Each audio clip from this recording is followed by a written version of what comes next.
Bienvenidos a Palabras de Vida Eterna. Hoy escucharemos la conferencia titulada El sufrimiento de los justos, teniendo como referencia el libro de Mateo capítulo 2, versos 13 al 23. El pastor César González presenta uno de los temas más difíciles de entender, pero sobre todo de aceptar en la vida de todo cristiano, y es el que se refiere precisamente al sufrimiento y por qué Dios permite que su pueblo tenga que experimentarlo. ¿Por qué alguien que haya vivido una vida decente tiene que enfermar o tiene que morir prematuramente? ¿Por qué la esposa de un director musical de alabanza que conocimos hace 5 años en la ciudad de Dallas, Texas, tuvo que padecer una enfermedad de cáncer? ¿Por qué, si después de que oramos por ella durante 2 o 3 años, ella falleció? ¿Por qué? ¿Por qué? ¿Por qué el sufrimiento de los justos? Esta es una pregunta difícil de contestar, las respuestas no son sencillas. Sin embargo, la Biblia nos ofrece esperanza y nos ofrece respuestas a esto. Debemos de comprender en primer lugar que los justos experimentan sufrimiento como una consecuencia del pecado que entró hace más de 6,000 años en el huerto del Edén por Adán y por Eva. Estamos en un mundo de maldad, estamos en un mundo de maldición. Nuestros primeros padres decidieron pecar en su libre albedrío. Y aunque Dios no es el autor del mal, el mal sí se da en la ausencia del bien. Cuando el bien está ausente, aparece el mal.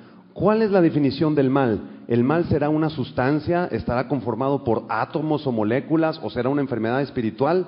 No, el mal en realidad no es una sustancia. El mal se define como la ausencia del bien. Cuando el bien no está presente, aparece el mal. Igual que cuando la luz no está presente, aparecen las tinieblas. Las tinieblas no tienen una definición científica per se, sino que se definen como la ausencia de la luz. Cuando Dios no está presente en algún lugar, cuando Dios no está presente con su amor, con su paz, con su misericordia, aparece entonces la maldad, aparece entonces el pecado. El pecado y la maldad no tienen su origen en Dios. Dios se arriesgó al crearnos en el huerto del Edén a los seres humanos como agentes morales libres y nos dio la capacidad de decidir entre lo bueno y lo malo. Desgraciadamente, repito, nuestros primeros padres decidieron por el mal, decidieron probar qué es lo que se sentía desobedecer a Dios, y desde ahí la raza humana estamos infectados por esto que llamamos el pecado. Todos nosotros tenemos entonces que padecer sufrimiento. Tú y yo tenemos que padecer el tráfico, ¿verdad?, de la Ciudad de México, enfermedades a veces el olor del humo, ¿verdad?, de tu jefe de trabajo, de tu compañero de trabajo que fuma y fuma y fuma, y tienes que padecer eso y estás sufriendo tus pulmones. Todos nosotros hemos sufrido en alguna ocasión injusticias, tal vez te han defraudado, tal vez te han mentido, muchas veces tal vez te han criticado, han murmurado en contra de ti, te han hecho fraudes o te han tratado mal. Estamos en un mundo de maldad y tenemos que comprender esto, hermanos. Todos nosotros estamos expuestos a sufrir. Jesucristo dijo en Juan 16:33, Él dijo: en este mundo tendrán aflicción, pero confíen en mí porque yo he vencido al mundo. En las bienaventuranzas, en el Sermón del Monte, Jesucristo dijo: bienaventurados aquellos que sean perseguidos por causa de la justicia, porque de ellos es el reino de los cielos. Entonces, las filosofías que nos enseñan que pare de sufrir y que no tienes ya más por qué sufrir y que Cristo llevó todos tus sufrimientos y dolores, ya no tienes más por qué experimentar ningún sufrimiento en la vida, todo va a ser color de rosa, son mentiras. Estas son doctrinas falsas, doctrinas de demonios. Sí es cierto, Cristo llevó nuestras enfermedades y nuestras dolencias del pecado para hacernos libres del pecado. Pero no, en este cuerpo mortal tenemos que experimentar sufrimiento y un día tú y yo vamos a morir también. De eso nadie nos escapamos. Todos estamos expuestos tarde o temprano al sufrimiento. La pregunta esta tarde es: ¿cómo vas a enfrentar el dolor? ¿Cómo vas a enfrentar el sufrimiento cuando venga a tu vida? Abran su Biblia en Mateo capítulo 2, versículo del 13 al 23. Y no sé si los muchachos del video sí lograron poner ese video. ¿No lo pudieron poner? Les traía un video muy bueno, pero se lo paso a la siguiente. Vamos a leer entonces este pasaje, Mateo capítulo 2, del versículo 13 al versículo 23.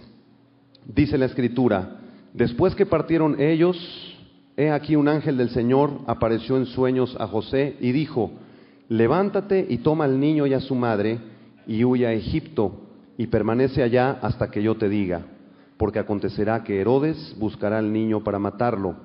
Y él despertando, tomó de noche al niño y a su madre, y se fue a Egipto, y estuvo allá hasta la muerte de Herodes, para que se cumpliese lo que dijo el Señor por medio del profeta, cuando dijo: de Egipto llamé a mi hijo. Herodes entonces, cuando se vio burlado por los magos, se enojó mucho, y mandó matar a todos los niños menores de 2 años que había en Belén y en todos sus alrededores, conforme al tiempo que había inquirido de los magos. Entonces se cumplió lo que fue dicho por el profeta Jeremías, cuando dijo: voz fue oída en Ramá, grande lamentación, lloro y gemido, Raquel que llora a sus hijos y no quiso ser consolada porque perecieron. Pero después de muerto Herodes, he aquí un ángel del Señor apareció en sueños a José en Egipto, diciendo: levántate, toma al niño y a su madre, y vete a tierra de Israel, porque han muerto los que procuraban la muerte del niño. Entonces él se levantó y tomó al niño y a su madre, y vino a tierra de Israel, pero oyendo que Arquelao reinaba en Judea en lugar de Herodes su padre, tuvo temor de ir allá, pero avisado por revelación en sueños, se fue a la región de Galilea, y vino y habitó en la ciudad que se llama Nazaret, para que se cumpliese lo que fue dicho por los profetas, que habría de ser llamado Nazareno. ¿De quién está hablando? De nuestro Señor Jesucristo. ¿Por qué Jesús tuvo que pasar estas aflicciones y este sufrimiento? Desde recién nacidito, desde las primeras semanas, desde los primeros meses, incluso los primeros 2 años de vida, Jesucristo fue perseguido por Herodes. Herodes quiso asesinar a todos los niños porque sentía amenazado su trono, lo vimos la semana pasada en la conferencia. Y Jesucristo fue perseguido y sufrió con sus padres desde el tiempo de su nacimiento. ¿Tú sabes quiénes fueron los primeros mártires del cristianismo? ¿Quiénes fueron? Aparecen en este capítulo, Mateo capítulo 2. Fueron los bebitos de la ciudad de Belén que fueron mandados a asesinar por el rey Herodes.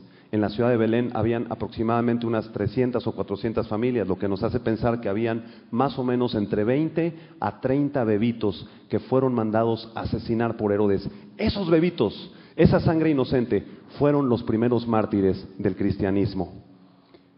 En este pasaje vamos a aprender 3 principios espirituales acerca del sufrimiento, y yo quiero que los que tomen nota vayan apuntando.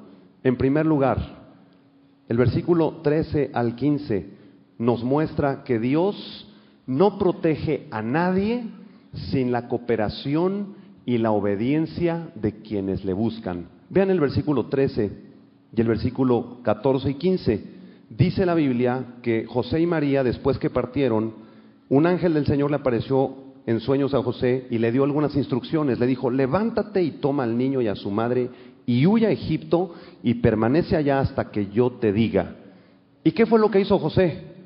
José acaso tomó a su esposa María y le dijo: bueno, María, pues mira, yo estoy sintiendo esto de parte de Dios, un ángel se me apareció en sueños, me dijo que nos fuéramos a Egipto, pero pues vamos a ver si es de Dios, vamos a esperarnos 2 o 3 semanas, vamos a orarlo, vamos a confirmarlo, que aparezcan otros 10, 15 ángeles, y entonces para ya tener la confirmación, y entonces ya nos vamos a Egipto. Fue lo que hizo José, ¿eh? ¿Sabes lo que hizo José? José mostró una obediencia radical. Diga conmigo, obediencia radical a Dios. Dios no puede proteger a nadie que no lo obedezca. Escucha, si tú no estás teniendo una vida de oración, si tú no tienes tu relación con Dios bien esta tarde, si tú traes una mentirita que estás acarreando por ahí, estás consintiendo un pecado, y entonces cuando viene un accidente y te estrellas en el periférico o algo, levantas las manos: Señor, protégeme, ayúdame. Dios no puede ayudar a nadie que no le obedezca. ¿Qué hubiera pasado si José y María se hubieran quedado en la ciudad de Belén? Tal vez los hubieran matado, tal vez Herodes hubiera encontrado al niño y lo hubiera asesinado. José y María mostraron una obediencia radical, una obediencia que no pone condiciones, y de esa manera Dios los pudo proteger. Cuando ellos obedecen la palabra de Dios, se cumple la palabra de Oseas, capítulo 11, versículo 1, que dice: cuando Israel era muchacho, yo lo amé, y de Egipto llamé a mi hijo. De Egipto llamé a mi hijo. Está en el versículo 15 de Mateo, capítulo 2. Aquí hay un principio espiritual. Cuando nos